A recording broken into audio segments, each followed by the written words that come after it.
Hey guys, welcome. My name is Adam Ellis. I'm joined today with the head coach from Washington State, Jen Greeny. Jen, thanks for joining us today.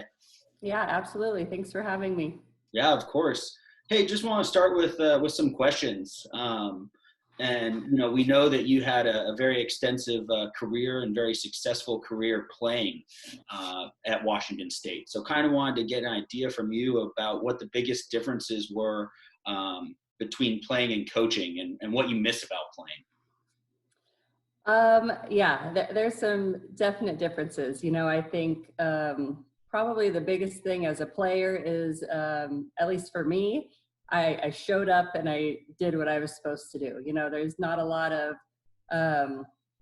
you're taking care of yourself, you're working out, you're pushing yourself to be the very best that you can be. But, there's not all those other things that you're necessarily worried about. You show up to the bus when you're supposed to be there, you get on, you go play. It's, it's fun that time, especially. Coaching is definitely different.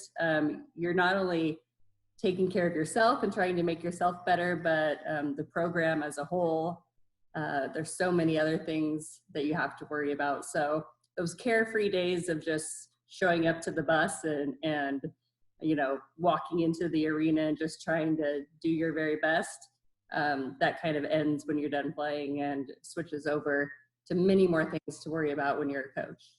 Definitely. Yeah, no, that makes sense. How would you describe your coaching style? That's tough. I think that I'm a tough coach, that it's tough to play for me. And I think our staff in general, we have really high expectations. And with that said, of course, we want to make players better, and we really work to connect with all of our student athletes to figure out which way they want to grow as players. But we have really high expectations for our team, and sometimes if you come in to our program and you think it's kind of fun and games, we're pretty serious when we're on the court and we're trying to get better. But at the same time, we really want to have a relationship with our players off the court as well, trying to make them the very best people that they can be, the best students. Once they graduate, we want to be those coaches that, they're texting when they need something, or, we say happy birthday, or, we see them when we're out on the road playing, and it's really fun to be able to reunite with them as well. Yeah, that's definitely enjoyable. Is there a skill that is one of your favorites to coach? Well, I don't know if you would necessarily consider this, a skill, but I think competitive players, like the best players, I think, to coach are the competitive ones. You can always kind of tone it down. It's really hard to light a fire, under somebody. If you have that competitive spirit, I just think that player is willing to really just do anything for themselves, for the team, for the program, to make it better. So probably that competitiveness. Since you've taken over the program and become the head coach, you've really turned the program around to what we've been known, and it's been called one of the powerhouses in the Pacific Northwest. Is recruiting competitive kids something you would, consider would maybe help in that direction? Oh, absolutely. When we took over this program in 2011, that was, I think, one of the things that was missing was that just the culture overall of getting better and being competitive. And I think throughout the time that we've tried to rebuild this program, finding competitive players has been a key. And, for us, we're not always going to get the blue chip kids, but we think we can train really, really well. And if somebody is willing to, get in the gym and grind and get better and be competitive, I think if you've ever watched us on TV, you could probably say that us as coaches, we're pretty competitive, and we like to, get into the matches. And I think our players feed off of that as well. So that's probably one of the the funnest things, one of the skills that that we like to coach. And how give me a few different ways that you try to engrave that into your players. I think if you don't have that and you're coming into our program, it can be tough. But we do a lot of drills, that try and teach that competition. We want, people to fight for their position every single day. We're not huge in practice of keeping stats, but we want it to be more of that competitive spirit of, we want it to be game-like every single time in practice. And just to have that, if we're not competing, in practice to make ourselves better, then I think that's pretty tough. But, I think the players that have been in our program, they know what we expect every single day in practice. And that's tons of communication, being excited to be there. And so I think that kind of, can show throughout practice and make it a really competitive environment. Not only did you change the culture in the gym, but you also changed the culture in the classroom. And you've had 12 semesters with your team grade point average being, 3.0 and above.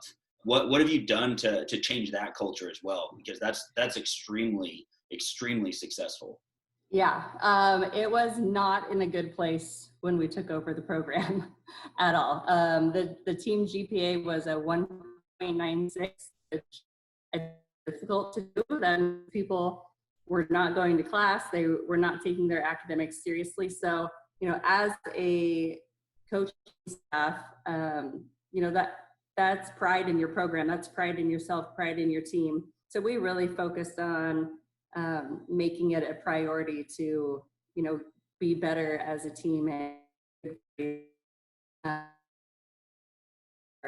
that is our goal, is to try and, have over a 3.0 GPA as a team. So that's huge for us. Really, really important. Even, sometimes as the semester goes on and you're in midterms and we're kind of feeling the grind, sometimes we'll just to give a little bit more study time. We're always studying, making time on the road. Our academic advisor does a great job, but if you're not putting that as a priority as a coach, then, your team's not going to figure out that is also a priority. So when you're picking team captains, is that something that you do, or do you allow your players to pick your captains?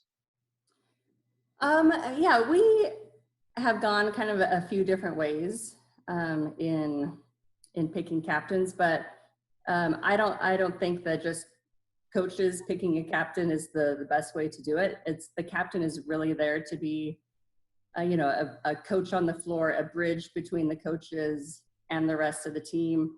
So you have to be on the same page, first of all. But a lot of times we will use different methods, to pick a captain. And usually that's not just, write your friend's name down, on a piece of paper. Sure. But we have a long list, and we use kind of a method it's called the top three. And there's lots of categories. I think other coaches have done this before too, but it's kind of pick your top three teammates with the best work ethic, and they will list those three. And with the best communication and who you trust the most, and, best relationship. So it's kind of, it's probably 20 different categories that, the team is ranking out. And from there we pick captains. And we've had, I think we always want to have at least 2 captains, but we've had 3 at times as well. And we also do a spring captain and a fall captain, just because sometimes those captains in the fall are seniors, they have graduated. You're kind of left with a void in that spring. So, but just because you're a spring captain doesn't also mean that you'll automatically be a fall captain as well. Do those change a lot?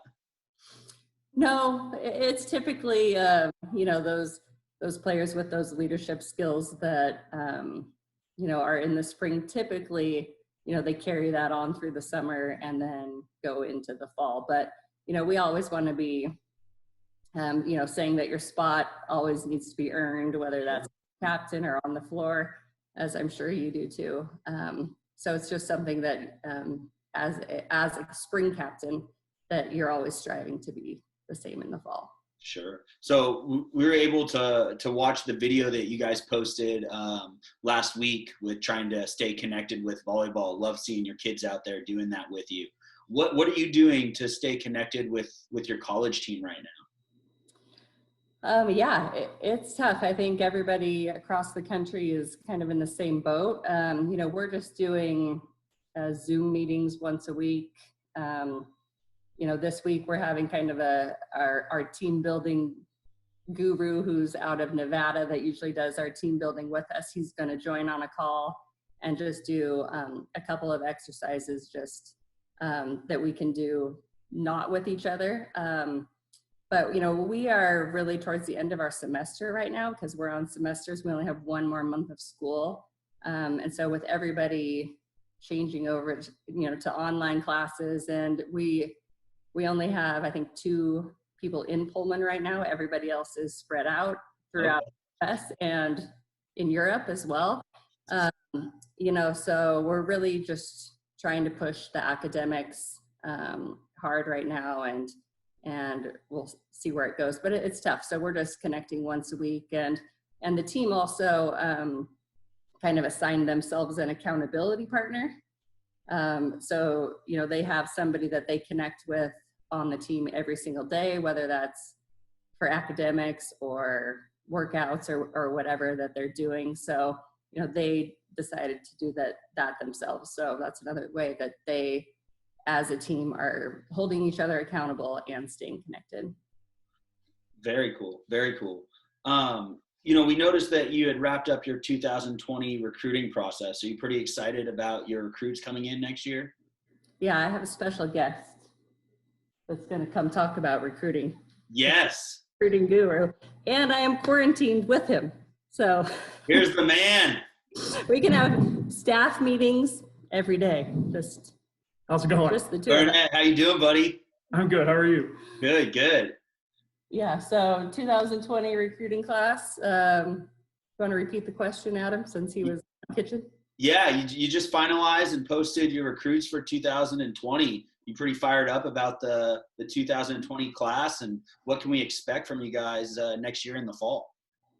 Yeah, I just put something out on Facebook, and I retweeted my tweet too soon before I put comments on that. But I think like if you go back on the Facebook one, this thing's we view it as a really good class, and I capitalize good.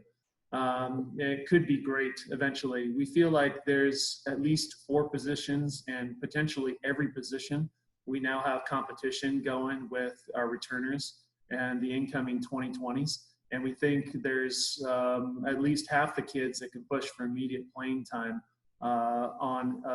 with a 2019 team that turned out to be pretty good.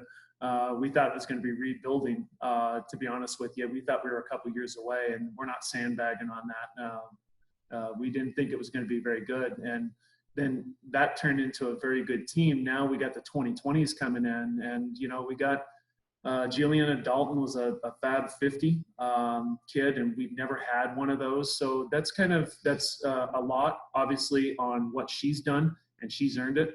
But then I think we're getting a little more recognition as we go along since 2011 on national acclaim and people respecting us. Then we have 3 DSs. One wasn't included in that press release that was late that we think is going to be a good one too. But there's going to be quite a competition for the DS Lib. We're losing Alexis DeRiggi, who became our all-time digs leader, and she's a tough one to replace. But we got 4 or 5 kids. We think that it's going to be fun to watch that develop. We also got a middle with Jasmine Martin that we think really does some special things, and we're excited to see, along with the others, how quick they adjust to the things we throw at them. The way she can run a slide, we think there's some potential to be really good in our system with what we like to do.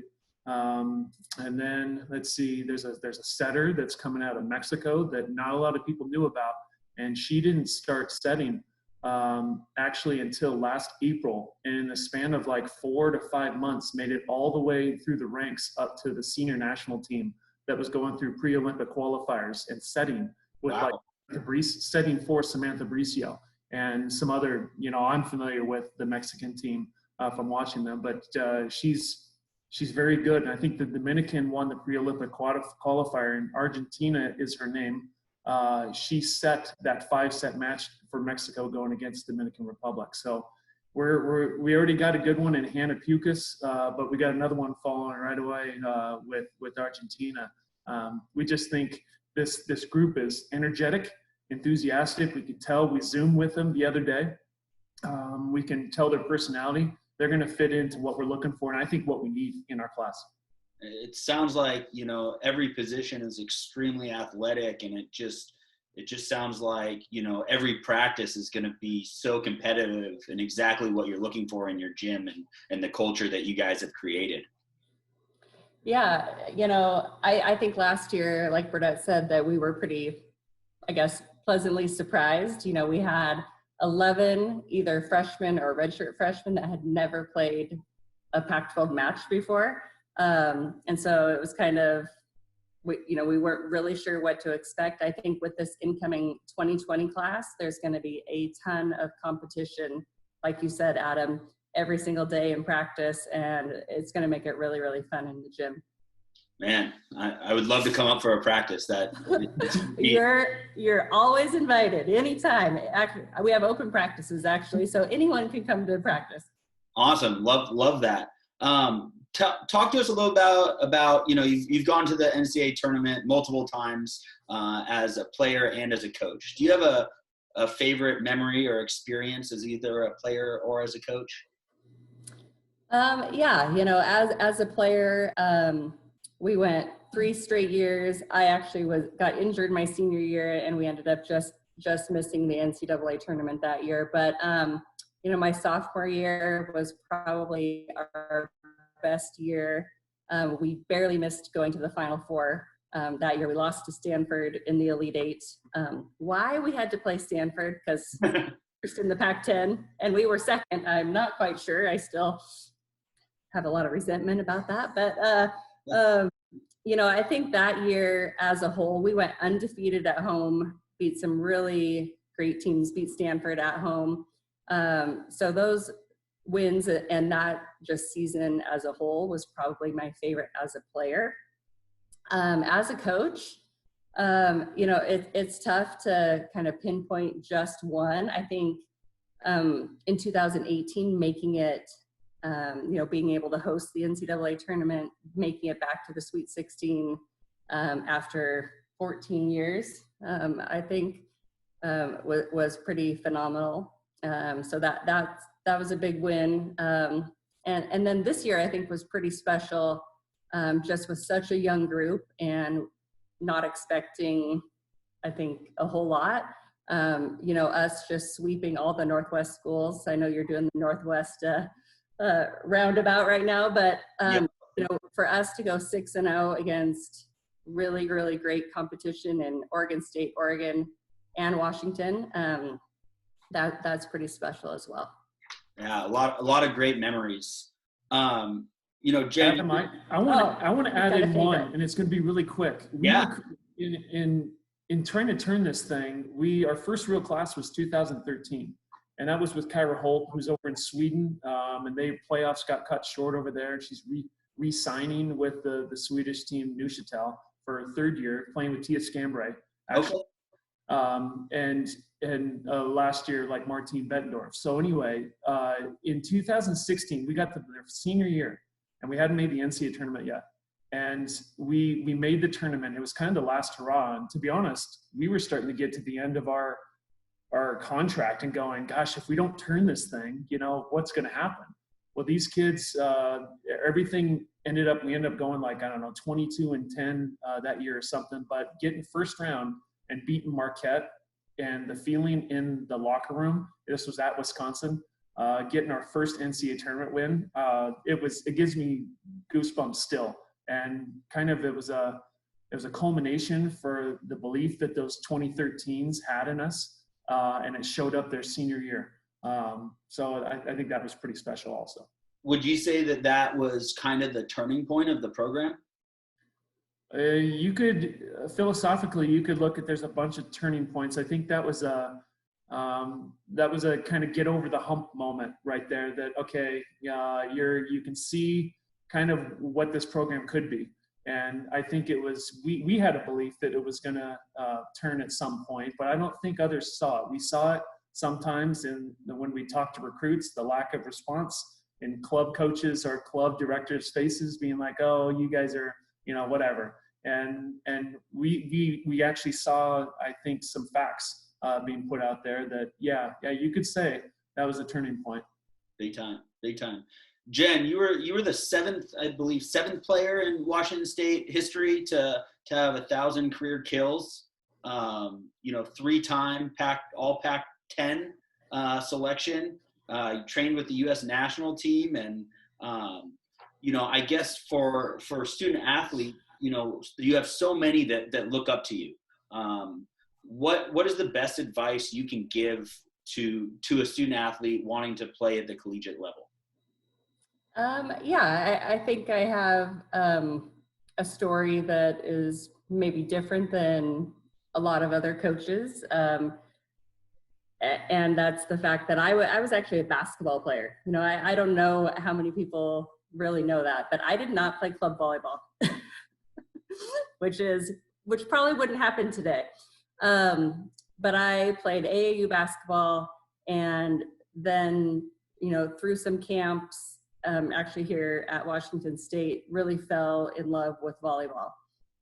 So I have some advice, maybe for some different age groups, really young players, 10, 11, 12, 13-year-olds. I want them to play more than one sport. So don't know if you agree with me, Adam, but I 100% agree with that. We love multi-sport athletes, and we want kids playing as many sports as possible, especially at an early age. Yep. We as college coaches, we can tell the difference between when we're coaching our athletes that have played a different sport, or 2 or 3, like you said, and those that have only focused on volleyball, and just athletically and being able to learn faster.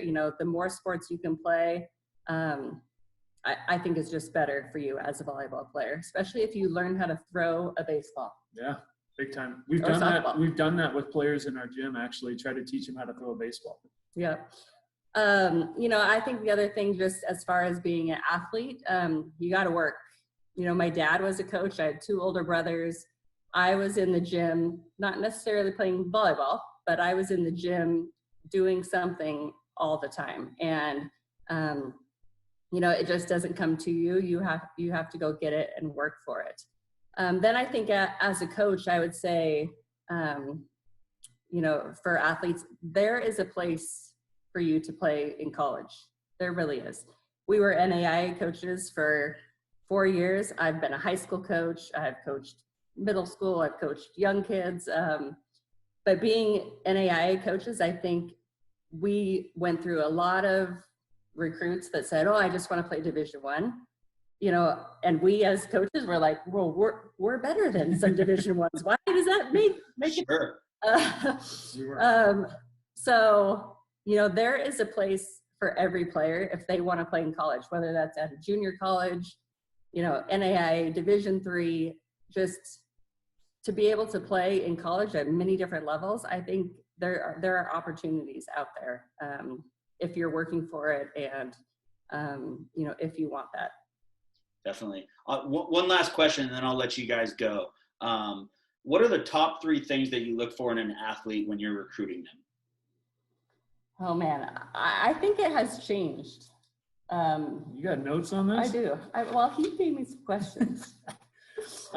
Maybe we have different things we look for. Yeah, give me your guys' each top 3, or just some input. Yeah, I think I talked about competitiveness. Yep. And how it's just better and more fun to coach competitive people. And we have, 5 values that we talk about in our program, and every recruit hears the same thing, but we always come back to passion. That's being are number one, because if you're passionate about what you're doing, whether that's in the classroom, being a good teammate, trying to win, trying to get better, that's the best thing. And I think that's probably the number one thing that we look for in a recruit. Would you agree? Yeah, 100%. When I go through our 5, we always talk about passion last on purpose. I think if you have passion, it permeates everything that you absolutely touch. And no matter what you're doing, if it's volleyball or whatever. So I think that's important. But I would say for me, it's coachability. What is coachability? It's being able to take feedback and turn it into adjustments. I think that is the number one skill that if you inherent that you have other things. If you don't have a work ethic, if you don't have a good attitude, that kind of stuff, then this doesn't matter. But I think if you do have that, then I think it really at this level, because you make a lot of adjustments, small ones that can be frustrating, and you hit plateaus a lot. And this being able to take it, here's the feedback, and keep grinding on it. And then, you could get to, and we, us 3 coaches, we've had all different answers revolving work ethic, coachability, and I don't know if the other one was competitiveness. I think we had it ranked all different between Shannon, Jen, and I. We think all 3 are important and the most out of anything. Yeah, it makes a lot of sense, and definitely, going off of those values is probably one of the reasons why you guys get so many great athletes. Yeah, I mean, it is fun because our coaching staff actually hasn't really changed since we've been here. I mean, Shannon, if you guys don't know, Shannon and I were teammates here at Washington State. We were roommates, actually. Burdette's the third wheel most of the time. But, because we've been kind of in the same program and have had the same message, even from when we were at Lewis Clark State and NAIA, with these 5 values that we took from Dick and Tony Bennett, actually, that were basketball coaches here. Tony is now a head coach of basketball at Virginia, if you're not familiar. But, so every recruit gets the same message. And so that's what's really fun. And when you can get a team culture where everybody buys in and everybody is going in the same direction, then, I think that's how we've done it. Definitely. Well, we want to thank you guys for your time, Jen, Burdette. Really appreciate you guys spending the time with us, and can't wait to watch the Cougars here in the fall. Absolutely. Thanks for having us. Definitely. Thank you.